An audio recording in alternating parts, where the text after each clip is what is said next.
Hello class, welcome back बच्चों। तो बेटा हम बात कर रहे थे फॉरेन एक्सचेंज की। मैंने कल बेटा कुछ 3 से 4 टॉपिक बताए थे आपको।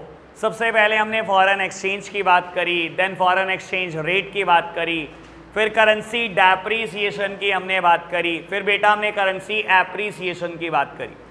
बेटा आज जो हम टॉपिक करने जा रहे हैं मोस्ट इंपॉर्टेंट टॉपिक में से एक है और पेपर में पक्का आएगा। लो जी, समझते हैं बेटा कि हम बात क्या करने जा रहे हैं। टॉपिक का नाम है foreign exchange rate system. Foreign exchange rate system. अभी कोई पेन नहीं चलाएगा बेटा, हम एक एक टॉपिक समझते जाएंगे पहले, फिर नोट डाउन करेंगे। सुनना बेटा, सबसे पहला सिस्टम है fixed exchange rate system. Fixed exchange rate system. और बेटा इसका दूसरा नाम है पैक्ड एक्सचेंज रेट सिस्टम। लो जी, पीने वालों के मजे आ गए हैं बेटा। गंगा। लो जी, तो बेटा हम बात कर रहे हैं फिक्स्ड एक्सचेंज रेट सिस्टम की। दूसरा नाम है पैक्ड एक्सचेंज रेट सिस्टम। समझते हैं बेटा ये सिस्टम क्या होता है। बाबू, इस सिस्टम में ना गवर्नमेंट डिटरमाइन करती है फॉरेन एक्सचेंज रेट। बता देता हूं, इंडिया फॉलो ये नहीं करता, लेकिन एग्जांपल इंडिया का ही देंगे।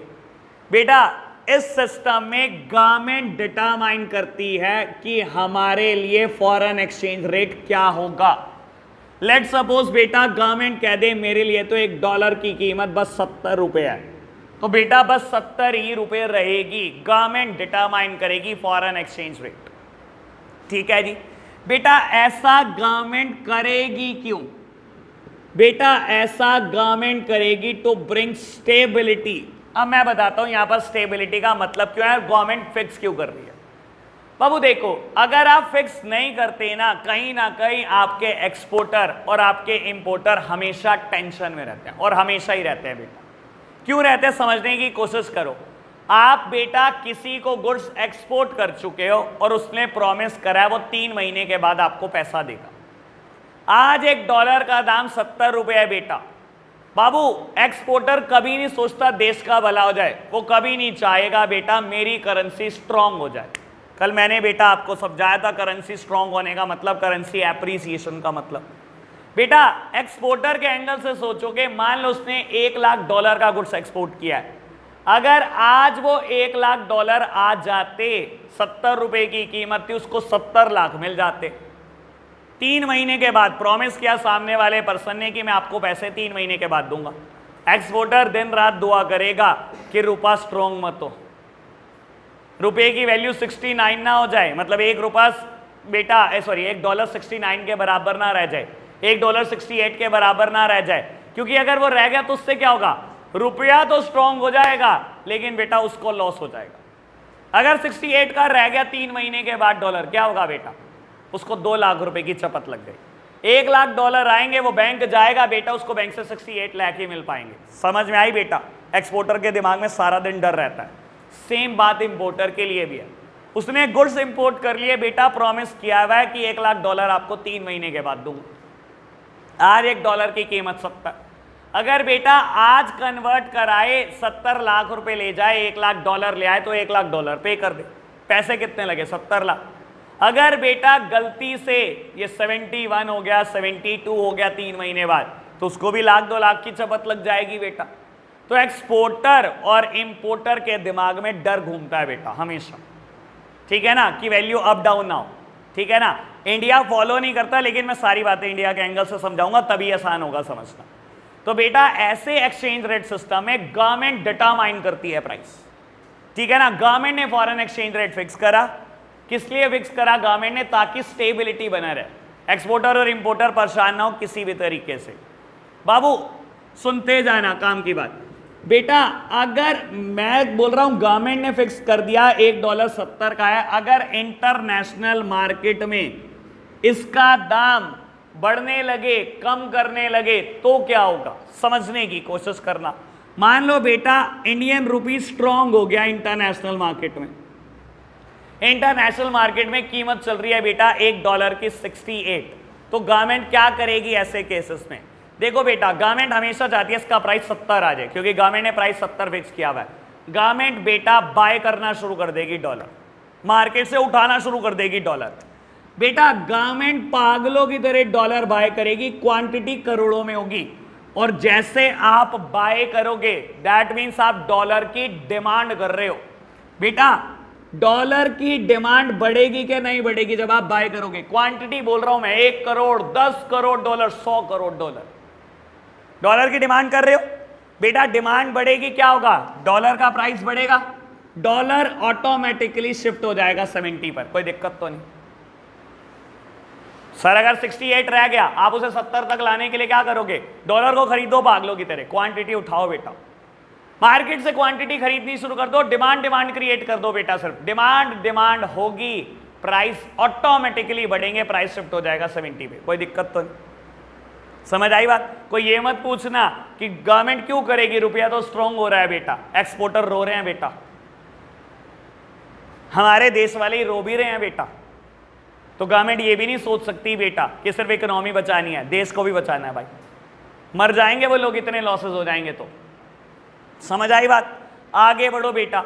अगर $1 72 का हो जाए तो क्या? सर हमारी करेंसी और वीक हो गई, जबकि हमने दाम तय किया था 70। तो ऐसे केसेस में क्या करो बेटा? बेचना शुरू करो डॉलर, करोड़ों में बेच दो बेटा, सेल कर दो बेटा। सिर्फ अगर आपने सेलिंग शुरू कर दी, सप्लाई बढ़ेगी, और सप्लाई जैसे ही बढ़ेगी बेटा प्राइस ऑटोमेटिकली डाउन हो जाएंगे, दोबारा आ जाएगा 70 पर। यानी कि गवर्नमेंट का स्टेबिलिटी करने का तरीका भी हम समझ गए कि कैसे गवर्नमेंट प्राइस को फिक्स रखती होगी, मेंटेन करती होगी। 4 बातें बोली, समझ आई? Government fixed exchange rate system में फिक्स करती है फॉरेन एक्सचेंज का प्राइस। किस लिए करती है? स्टेबिलिटी बनी रहे। अगर बेटा डॉलर का दाम गिर जाए तो बेटा बाय करना शुरू कर दो, प्राइस को वापसी शिफ्ट करो वहां पर। और अगर बेटा डॉलर का दाम बढ़ जाए तो बेटा सेल करना शुरू करो, वापसी शिफ्ट करो, उसको 70 पे लेके आओ, कुछ भी करो। समझ आए बेटा? आपको लगता है ये इतना काम आसान होता होगा? नहीं बेटा, government has to maintain huge reserves of forex. Government को बेटा बहुत मोटे स्केल पर फॉरेन एक्सचेंज के रिजर्व मेंटेन करने पड़ते हैं, ह्यूज रिजर्व्स। क्योंकि बेटा करोड़ों में डॉलर बेचना, 100 करोड़ बेचना डॉलर आसान नहीं होता होगा बेटा। Government has to maintain the huge reserve, and government is having with huge reserves. क्योंकि बेटा गवर्नमेंट का बैंक है आरबीआई। मैं आरबीआई का एक फंक्शन का हल्का सा जिक्र कर रहा हूं बेटा, आपको डिटेल नहीं जाना बेटा। RBI is the custodian of foreign exchange reserve. आपको पता है इंडिया में फॉरेन एक्सचेंज के रिजर्व किसके पास रहते हैं? आरबीआई के पास। अच्छा, हमें डॉलर घर पे रखने अलाउड है कि नहीं? ऐसी जेल होगी बेटा, वापसी नहीं आओगे। सच बता रहा हूं मैं, कोई मजाक की बात नहीं कर रहा हूं। एक एक्ट है बेटा FEMA, known as FEMA 1999, foreign exchange management act 1999। इसमें बेटा हर फॉरेन एक्सचेंज की वैल्यू रखी है कि कितना घर रख सकते हो, इससे ज्यादा पे जेल है बेटा। आप क्या करते हो? अल्टीमेटली फॉरेन एक्सचेंज खरीदते हो। मान लो मैं बाहर घूमने जा रहा हूं, मैंने क्या करा, यूएस डॉलर खरीदे किसी बैंक से, पैन कार्ड लगकर जाता है डिटेल, ठीक है जी, पता लग गया ये बंदा फॉरेन घूमने जा रहा है, इतनी फॉरेन एक्सचेंज लेकर जा रहा है। मैं वापसी लाया बचाकर, घर नहीं रख लेना, फंस सकते हो बेटा किसी भी दिन, ठीक है ना। गवर्नमेंट अपने पे आए तो पता नहीं क्या ना कर सकती बेटा गवर्नमेंट। तो हम क्या करते हैं बेटा? बेच देते हैं। किसको बेचे? मैंने कमर्शियल बैंक को ही बेचे। मैं बेटा पब्लिक का मेंबर हूं, पब्लिक डीलिंग सिर्फ कमर्शियल बैंक करता है, मैं आरबीआई के पास खरीदने बेचने नहीं जाता। मैंने किसको बेचे? कमर्शियल बैंक को बेचे। कमर्शियल बैंक फर्दर ट्रांसफर कर देता है आरबीआई को। किसी भी कमर्शियल बैंक के पास जो रिजर्व आते हैं बेटा वो आरबीआई से ही आते हैं। और आरबीआई किसका बैंक है? आपको पता है, गवर्नमेंट का बैंक है। तो क्या गवर्नमेंट के पास कोई कमी होती है फॉरेन एक्सचेंज की? नहीं बेटा, गवर्नमेंट का बैंक कौन है? RBI. RBI is having huge resources of foreign exchange. RBI is the custodian of foreign exchange reserves. समझ आई बात? ओके बात। 4 पॉइंट बड़े आगे बेटा। अब कैसे ये प्राइस फिक्स करा आपने $1 का 70? क्या दिमाग में आया कि $1 70 का ही होना चाहिए? बेटा आपने ना ये सोच के फिक्स नहीं करा, ये बाय डिफॉल्ट फिक्स हुआ है। कैसे फिक्स हुआ है मैं बेटा बेस में लेकर जा रहा हूं और ये बेटा मेन सॉल्यूशन का पार्ट है। Currency would be tied up to some external standards known as gold, silver or any other precious metal। बेटा एक इंसान हुए ब्रेटन वुड ने बताया इस सिस्टम को अगर आपको अडॉप्ट करना है ना तो आपको क्या करना पड़ेगा, अपनी करेंसी को टाई अप करना पड़ेगा किसी एक्सटर्नल स्टैंडर्ड के साथ। ये एक्सटर्नल स्टैंडर्ड गोल्ड हो सकता है, सिल्वर हो सकता है या कोई और प्रीशियस मेटल हो सकती है। समझाने के लिए बोलता हूं बेटा, इंडिया ने कह दिया 10 gram of gold is equals to 35,000। वैसे तो आज की तारीख में 50,000 के आसपास है, मैं ऐसे ही बोल रहा हूं। मान लो इंडिया कह दे हमारे लिए तो 1 तोला गोल्ड की कीमत 35,000 है, 10 ग्राम गोल्ड की कीमत 35,000 है। और सेम बात अमेरिका बोल दे कि हमारे लिए 10 ग्राम गोल्ड $500 के बराबर है। बेटा बाबू ये होता है फिक्स्ड एक्सचेंज रेट सिस्टम में। आप क्या करते हो, अपनी करेंसी को टाई करते हो किसी एक्सटर्नल स्टैंडर्ड के साथ और जनरल केस में वो गोल्ड ही होता है। बेटा लिखने के लिए मैंने बोल दिया गोल्ड, सिल्वर और एनी अदर प्रीशियस मेटल। हमारे देश में भी हम टाई करते हैं बेटा ना, 50,000 रुपए तोला है ना गोल्ड हमारे देश में अप्रोक्सीमेटली आज के तारीख में। हर कंट्री करती होगी ना बेटा, आपने फिक्स करा। इससे होगा क्या बेटा, सारा काम निकल जाएगा बेटा। दोनों के यहां पर पता लग गया 10 ग्राम गोल्ड की कीमत कितनी है। दैट मीन्स बेटा $500 किसके बराबर है बेटा, 35,000 रुपए के। यानी कि $1 की कीमत कितनी है, 70 रुपए। यहीं से निकाला मैंने 70 रुपए। समझ में आया गवर्नमेंट ने कैसे निकाला होगा ये $1 70 का है। सबसे पहले बेटा सारे देश क्या करते हैं, अपनी करेंसी को टाई अप करते हैं with gold, with silver, with any other precious metal.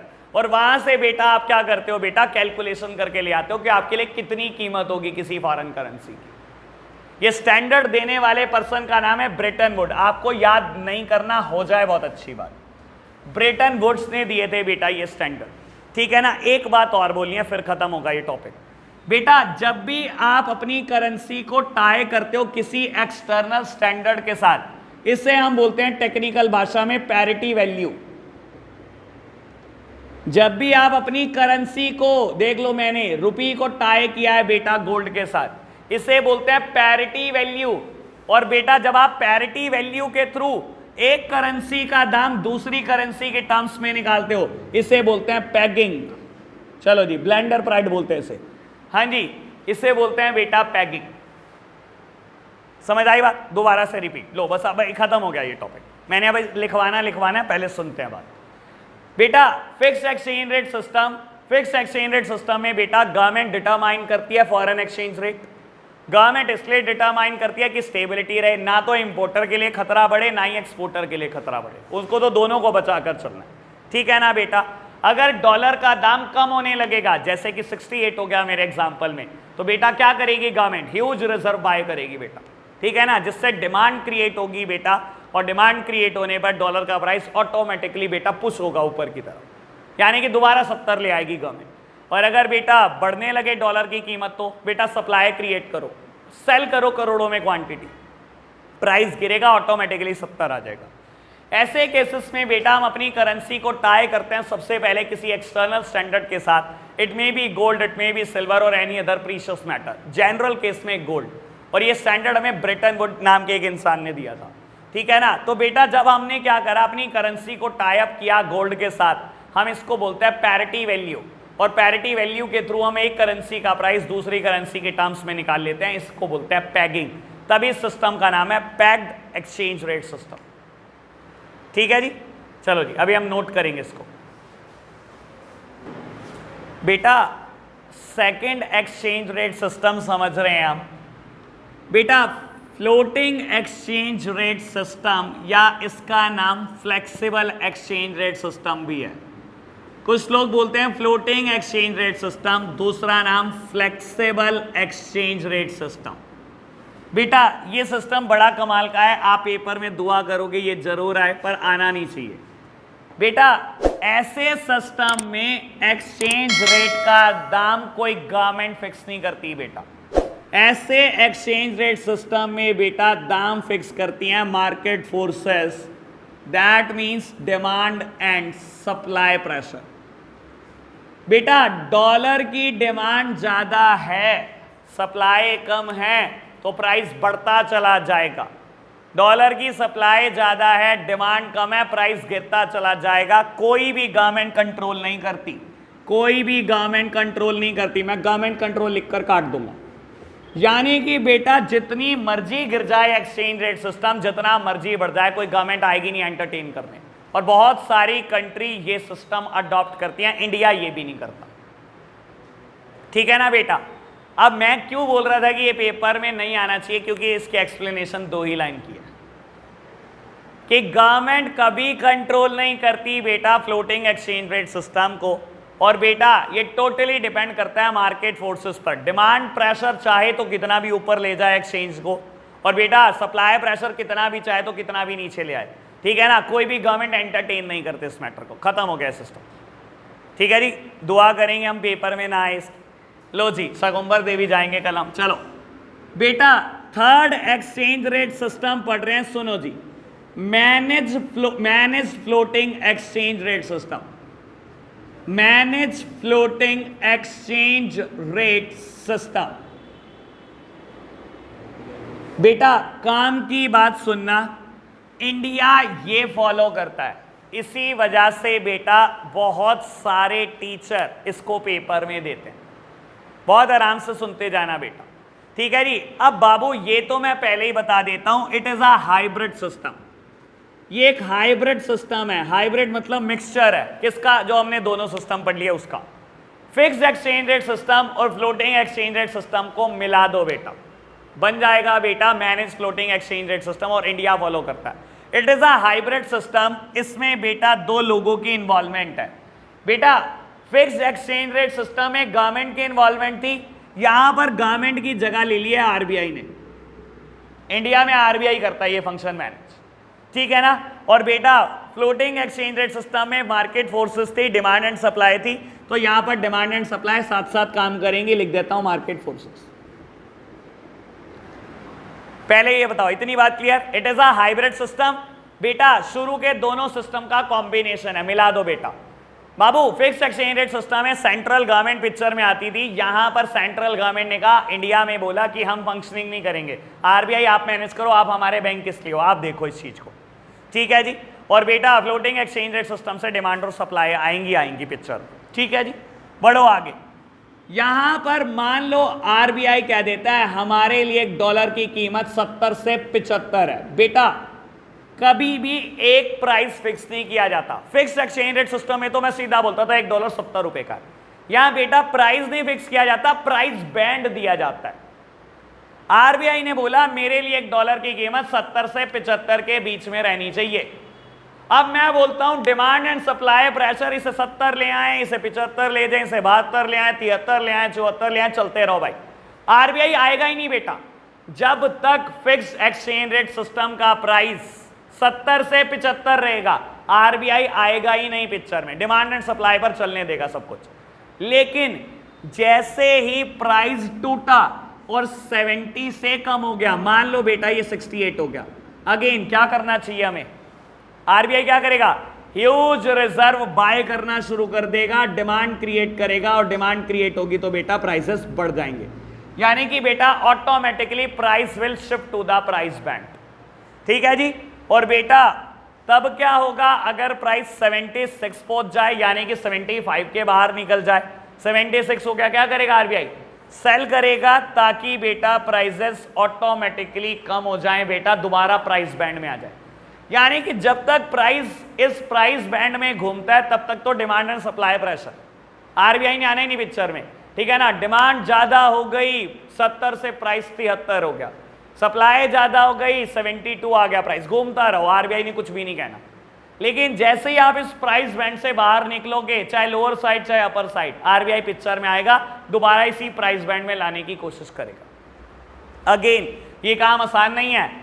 आपके पास इसके लिए ह्यूज रिजर्व होने चाहिए और आरबीआई के पास ह्यूज रिजर्व होते हैं। समझ आई बात? लास्ट पॉइंट बेटा, इसका दूसरा नाम क्या है? Dirty floating. इसका दूसरा नाम है बेटा डर्टी फ्लोटिंग। गंदा है पर धंधा है बेटा। हाँ वही है बेटा, बस बात ठीक है ना बाबू। डर्टी फ्लोटिंग है इसका दूसरा नाम, और यहां पर ये एक्सचेंज रेट सिस्टम भी फिनिश हो जाता है। तो अभी आप नोट करेंगे बेटा इसको। बेटा एक नया टॉपिक स्टार्ट करते हैं। सामने देखना आप मेरी तरफ, मेरे को एक डिफरेंस क्लियर करना है आपके साथ। सामने देखना बेटा, मैंने कल एक टॉपिक पढ़ाया था आपको, currency depreciation and currency appreciation. बड़ी सिंपल सी बात है, इस पर हल्की सी चर्चा दोबारा करनी है मुझे। Currency depreciation and currency appreciation. और बेटा एक टर्म पेपर में हमारे पास जरूर आती है, डीवैल्यूएशन एंड रीवैल्यूएशन। बेटा करेंसी डेप्रीसिएशन और करेंसी डीवैल्यूएशन, ये दोनों ही कहीं ना कहीं बड़े नेगेटिव वर्ड हैं। कहीं ना कहीं दिखाते हैं कि कुछ ना कुछ चीज डिक्रीज होने वाली है, कुछ ना कुछ चीज में फॉल आने वाला है। और एप्रीसिएशन और रीवैल्यूएशन दोनों कहीं ना कहीं पॉजिटिव वर्ड है बेटा, दिखाते हैं कि कुछ ना कुछ बढ़ने वाला है। बेटा क्या डिफरेंस है इन दोनों के बीच में? सिर्फ एक्सचेंज रेट सिस्टम का। ये बात समझ लेना बेटा, सिर्फ एक्सचेंज रेट सिस्टम का। ये दोनों टर्म मैं इस्तेमाल करता हूं फ्लेक्सिबल एक्सचेंज रेट सिस्टम में। फ्लेक्सिबल एक्सचेंज रेट सिस्टम में बेटा मैं ये दोनों टर्म का यूज करता हूं। यानी कि अगर फ्लेक्सिबल एक्सचेंज रेट सिस्टम है जहां हर चीज डिमांड और सप्लाई पे डिपेंडेंट है बेटा, अगर रुपया स्ट्रांग होएगा वहां पर बेटा तो मैं बोलूंगा करेंसी एप्रिशिएट करेगी, इंडियन करेंसी एप्रिशिएट कर रही है। अगर बेटा रुपया वीक होगा तो मैं बोल दूंगा बेटा हमारी करेंसी जो रुपी है बेटा वो डेप्रिशिएट कर रही है। ठीक है, और ये दोनों टर्म बेटा हम फिक्स्ड एक्सचेंज रेट सिस्टम में इस्तेमाल करते हैं, जहां गवर्नमेंट प्राइस डिटरमाइन करती है, फिक्स्ड एक्सचेंज रेट सिस्टम में इस्तेमाल करते हैं। सुनना काम की बात बेटा, मैंने $1 की कीमत फिक्स करी 70 रुपए। ठीक है, आज अगर $1 72 का हो जाए तो गवर्नमेंट क्या किया करती थी? सप्लाई करती थी डॉलर, बेचना शुरू कर देती थी करोड़ों क्वांटिटी, ताकि ये दोबारा शिफ्ट हो जाए बेटा 70 पर आ जाए। अब एक बात सोचना, मान लो हो क्या रहा है बेटा, डॉलर तो आपको पता है स्ट्रॉन्ग करेंसी में से एक है, पूरी इकोनॉमी में शायद सबसे स्ट्रॉन्गेस्ट करेंसी डॉलर है। डॉलर का दाम 70 से 72 हो गया। इंडियन गवर्नमेंट ने सोचा अब तो मैं ह्यूज रिजर्व बेचकर इसे 70 लेकर आऊंगा। आप रिजर्व बेचे जा रहे हो, लेकिन डॉलर की डिमांड इतनी है बेटा कि आपकी सप्लाई भी टिक नहीं पा रही उसके आगे। आप बेचते गए 75% रिजर्व खाली हो गए आरबीआई के, और प्राइस टच से मस नहीं हो रहा, 72 हो गया। बेटा आरबीआई के दिमाग में कहीं ना कहीं ये बात आएगी कि पता लगे मैं सारे रिजर्व से हाथ ना धो दूं, कि मैं बेचता जाऊं और पता लगे ये प्राइस टच से मस भी ना हो, छोड़ हम एक काम करते हैं 75% रिजर्व बेच दिया, बहुत कर दिया। आरबीआई वहीं रुक गया, और उसी दिन आरबीआई ने कहा कि आज से मैं अपनी करेंसी को डीवैल्यूड घोषित कर देता हूं।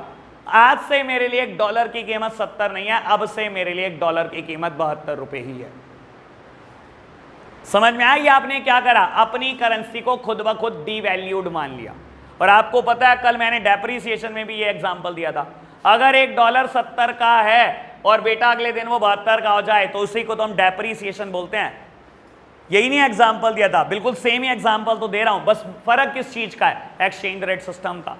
ये दोनों term flexible exchange rate system में यूज होती हैं, और ये दोनों टर्म बेटा फिक्स्ड एक्सचेंज रेट सिस्टम में यूज होती है। और इसके रिस्पेक्ट में रीवैल्यूएशन क्या है? बिल्कुल इसका वाइसा वर्सा। $1 की कीमत 70 रुपए है, और बेटा अगले दिन मान लो इंटरनेशनल मार्केट में इसकी कीमत 68 रुपीज हो जाए, तो गवर्नमेंट क्या किया करती है बेटा? ह्यूज रिजर्व बाय करती रहती है। गवर्नमेंट बाय करी जा रही है। वैसे ऐसा होगा कभी नहीं बेटा, रुपया इतना स्ट्रॉन्ग कभी नहीं होता। क्या बाय करे जा रहे हो, डॉलर का दाम हिलने को तैयार ही नहीं बेटा। आपने करोड़ों अरबों के डॉलर बाय कर लिए, तब भी नहीं हिल रहा डॉलर का दाम, तो क्या करेगी इंडियन गवर्नमेंट या आरबीआई? बोल देगी आज से हम अपने रुपये को रीवैल्यूड मानते हैं, हमारे लिए आज से $1 की कीमत 68 ही है। तो फिक्स्ड एक्सचेंज रेट सिस्टम में मैं इन दोनों टर्म का यूज करता हूं, और बेटा फ्लोटिंग या फ्लेक्सिबल एक्सचेंज रेट सिस्टम में मैं इन दोनों टर्म का यूज करता हूं। समझ आई बात? इसको नोट डाउन करो जल्दी से। बेटा आज का एक क्लास टॉपिक स्टार्ट कर रहे हैं। टॉपिक का नाम है demand of forex and supply of forex. Demand of foreign exchange की जगह फॉरेक्स वर्ड यूज कर रहा हूं। एंड बेटा सप्लाई ऑफ फॉरेक्स। आप बेटा सुन लोगे तो ये वैसे ही नोट नहीं करना पड़ेगा, सुन लो। बाबू बात कर रहे हैं डिमांड कब कब करते हो आप फॉरेन एक्सचेंज की। कुछ 5 केसेस हैं बेटा जब हम डिमांड करते हैं। समझाने के लिए मैंने एक शॉर्टकट बनाया, आपको जैसे लगे वैसे समझ लो। मेरे लिए शॉर्टकट है यूटीआई के शेयर परचेस कर लो, ठीक है ना। यूटीआई का आज की तारीख में नाम है बेटा एक्सिस बैंक, पुराना नाम था इसका UTI, unit trust of India, ठीक है ना। यूटीआई के शेयर परचेस कर लो। बाबू U for unilateral transfers, tourism, import of goods, speculation, purchase of foreign asset, purchase of foreign asset. पहले डिमांड समझ लो, सप्लाई समझने में 1 मिनट लगेगा। ये मैं बात बोल रहा हूं, मैं स्पेक्यूलेशन को अभी पेंडिंग छोड़ूंगा। जिस दिन चैप्टर खत्म होगा उस दिन इसकी चर्चा होगी, आज से 2 से 3 लेक्चर के बाद, ठीक है जी। बेटा यूनिलेटरल ट्रांसफर से क्या मतलब है, मैं बोलता हूं समझाने के लिए। बेटा आप इंडिया में रहते हो और आपकी फैमिली रहती है बेटा अमेरिका में, या कोई रिलेटिव रहते हैं अमेरिका में, और आप क्या कर रहे हो बेटा, अपनी फैमिली मेंटेन कर रहे हो अमेरिका में, इंडिया में रहकर। बेटा वहां पर अगर आप रुपया भेज दोगे तो उसकी कोई कीमत नहीं है, वो एक कागज का टुकड़ा है, ठीक है ना। मुझे वहां पर फैमिली मेंटेन करनी है तो उसके लिए मुझे डॉलर चाहिए। आप इंडिया में अर्न करते हो रुपये में, लेकिन वहां जब पैसा भेजते हो बेटा डॉलर में भेजना पड़ता है। इसके लिए आप क्या करते हो, डिमांड करते हो बेटा फॉरेन एक्सचेंज की। आप बेटा रुपया बेचकर डॉलर खरीदते हो और वहां पर डॉलर बेचते हो बेटा, तब जाकर वहां फैमिली मेंटेन होती है। यूनिलेटरल ट्रांसफर का मतलब होता है one sided transfer. One sided transfer, वो आपके लिए कुछ करे कि नहीं करे, आप फैमिली मेंटेन कर रहे हो लेकिन, ठीक है ना बेटा। समझ आई बात? क्या यूनिलेटरल ट्रांसफर की वजह से भी फॉरेन एक्सचेंज की डिमांड होती है बेटा? मैंने एग्जांपल दे दिया। एक दूसरा एग्जांपल है बेटा, वासु की गर्लफ्रेंड रहती है अमेरिका में। अब वासु ने गिफ्ट भेजना है उसको, अगर बेटा रुपया भेज भी देगा तो कोई वैल्यू नहीं है उसकी, उसने और जुतियां मारनी है इसको बेटा। तो बाबू ये क्या करता है, ये डॉलर में बेचता है बेटा, ठीक है ना। रुपए को कन्वर्ट करता है बेटा डॉलर में और डॉलर भेजता है। तो बेटा गिफ्ट भी क्या एक यूनिलेटरल ट्रांसफर है? बिल्कुल बेटा, यूनिलेटरल ट्रांसफर है, वन साइडेड ट्रांसफर है। तो बेटा यूनिलेटरल ट्रांसफर की वजह से भी डिमांड बनती है फॉरेक्स की, सिंपल बात। आगे बेटा बात करते हैं टूरिज्म। शायद मुझे बोलना भी ना पड़े बेटा, आप घूमने जा रहे हो बेटा कनाडा, आप घूमने जा रहे हो दुबई, आप घूमने जा रहे हो सिंगापुर। बेटा कहीं भी घूमने जाओगे रुपया चलेगा क्या? नहीं चलेगा, उस देश की करेंसी चलेगी। तो क्या करना पड़ेगा, यहीं से आप कन्वर्जन करा कर जाते हो बेटा। आपने सिंगापुर जाना है तो सिंगापुर डॉलर आपको चाहिए, आपने रुपया बेचा, सिंगापुर डॉलर की डिमांड करी, लेकर आए और बेटा घूमने चले गए। तो बेटा कहीं ना कहीं टूरिज्म से भी बेटा डिमांड क्रिएट होती है फॉरेक्स की। दूसरा एग्जांपल। तीसरा एग्जांपल इंपोर्ट ऑफ गुड्स। आपने बेटा चाइना से गुड्स इंपोर्ट कर लिए, आपने उसको कहा मैं तेरे को इंडियन रुपी में पेमेंट कर दूं, मान जाएगा? कोई देश मानता है बेटा इंडियन रुपी में पेमेंट एक्सेप्ट करने को? कोई नहीं मानता बेटा। हम मान जाते हैं, हमें डॉलर में दे दो हम। लेकिन खुद बेटा क्या करते हैं, कोई और देश हमारे से नहीं मान पाता, क्योंकि बेटा रुपी वीक है। इस वजह से हमें क्या होता है, उसने कहा ठीक है आप किसी और करेंसी में कर दो, रुपी में तो बिल्कुल नहीं लूंगा। हमने बोला डॉलर में कर दो, उसने कहा बिल्कुल एक्सेप्ट करूंगा, डॉलर में कर दो। तो कहीं ना कहीं बेटा जब भी आप गुड्स का इंपोर्ट करोगे आपको रुपी को कन्वर्ट कराना पड़ेगा किसी भी फॉरेक्स में और पेमेंट करनी पड़ेगी। That means import of goods से भी डिमांड क्रिएट होती है फॉरेन एक्सचेंज की, सिंपल बात। तो 3 बातें करी, यूनिलेटरल ट्रांसफर, टूरिज्म की बात करी, इंपोर्ट ऑफ गुड्स की बात करी, स्पेक्यूलेशन पेंडिंग है बेटा। भी मुझे याद कराना, लास्ट डे याद कराऊंगा। स्पेक्यूलेशन का वैसे मतलब क्या होता है? सट्टा। हिंदी में मतलब होता है सट्टा। ये वो वाला सट्टा नहीं है तुम्हारा। चलो खुश हो जाते हैं बड़े बड़े। लो जी IPL थोड़ी है ये। चलो जी fifth one is purchase of foreign asset. बेटा आप फॉरेन घूमने गए, आपको कोई विला ही पसंद आ गया फॉरेन में, लेट्स सपोज दुबई घूमने गए, कोई विला पसंद आ गया, मूड है खरीदने का, और बहुत सारे इंडियंस खरीदते हैं बेटा बाहर विला, ठीक है ना बेटा। आपने विला की पेमेंट करनी है बेटा, वो कोई रुपये में थोड़ी एक्सेप्ट कर लेगा आपसे payment. Again you have to buy some foreign currency. आपने कोई फॉरेन एक्सचेंज बाय करी बेटा रुपए के टर्म्स में, और बेटा उसको पेमेंट करी और अपने नाम रजिस्टर्ड करा लिया विला। यानी कि कोई फॉरेन एसेट भी खरीदनी है तो उसके लिए भी मुझे फॉरेन एक्सचेंज चाहिए। तो बेटा ये है 4 डिमांड के पॉइंट, फिफ्थ वन पेंडिंग है। आपको बता देता हूं सप्लाई में सारे पॉइंट सेम। यहां पर भी क्या लिखोगे, यूनिलेटरल ट्रांसफर, यहां पे भी लिखोगे टूरिज्म, यहां लिखोगे export of goods. Speculation same, purchase of foreign asset same. लिखने का तरीका बदल गया, मैंने तो इसीलिए बेटा शॉर्टकट बनाया था कि मेहनत नहीं करनी पड़ेगी। सुनो जी अब बेटा अपोजिट अपोजिट बात बोलनी है बाबू। यूनिलेटरल ट्रांसफर समझदार बच्चे समझ गए होंगे क्या होगा। फॉरेन में रहता है, इंडिया में फैमिली मेंटेन कर रहा है। बेटा आप डॉलर में अर्न कर रहे हो, इंडिया में फैमिली रहती है, वहां यहां पर डॉलर की कोई कीमत है बेटा नहीं। अगर आपने उसको डॉलर में भी पेमेंट कर दी तो वो क्या करेगा, डॉलर पहले बेचेगा, इंडियन रुपी में कन्वर्ट कराएगा। तो जैसे ही आपने डॉलर बेचे सप्लाई क्रिएट कर तो दिया आपने। समझ आई बात। Second one is tourism. Foreigner India घूमने आए, आते हैं हर साल आते हैं बहुत सारे टूरिस्ट, कोई अमृतसर आता है, कोई आगरा आता है बेटा, ऋषिकेश बहुत सारे टूरिस्ट आते हैं। डॉलर में पेमेंट करते हैं क्या, नहीं बेटा। आते हैं सबसे पहले डॉलर की सप्लाई क्रिएट करते हैं, बेचते हैं, इंडियन रुपी में कन्वर्ट कराते हैं, फिर कहानी चलती है बेटा। Same export of goods. आप एक एक्सपोर्टर हो, आपने गुड्स बेच दिया किसी फॉरेन कंट्री में बेटा, अगर उसने फॉरेन करेंसी में भी पेमेंट कर दी तो मेरे लिए तो बेटा इंडिया में कोई यूज ही नहीं उसका। मैं पहले उसको बेचूंगा, इंडियन रुपी में कन्वर्ट कराऊंगा बेटा, तभी यूज कर सकता हूं। That means export will also create supply of foreign currency, ठीक है। Speculation pending. Last one is purchase of foreign asset. Heading same रहेगी क्योंकि उनके लिए इंडिया फॉरेन है। कोई फॉरेनर इंडिया में विला खरीदना चाहता है, उसके लिए तो purchase of foreign asset he heading है ना बेटा, उसके लिए तो इंडिया फॉरेन ही है ना। वो बेटा इंडिया में विला खरीदना चाहता है, आप कौन सा डॉलर में पेमेंट एक्सेप्ट करने वाले हो। चलो मैं बोलता हूं आपने कर भी ली एक्सेप्ट पेमेंट, उसके बाद भी आप डॉलर बेचोगे ही बेचोगे, इंडियन रुपी में कन्वर्ट कराओगे उसको। That also again create the supply. तो बेटा सारी हेडिंग सेम, सिर्फ लिखने का तरीका बदल जाएगा, ठीक है जी। हेडिंग हेडिंग नोट कर लो बेटा। चलो जी बेटा एक टॉपिक और करेंगे। मजाक सोच रहे हो क्या तुम? अच्छा सॉरी तो बोलनी पड़ेगी, छुट्टी करानी है तो, नहीं तो करते रहो। बच्चों ने सॉरी बोल दी, मुझे वैसे भी नहीं कराना था। चलो बाय बाय, आज के लिए इतना ही रखते हैं।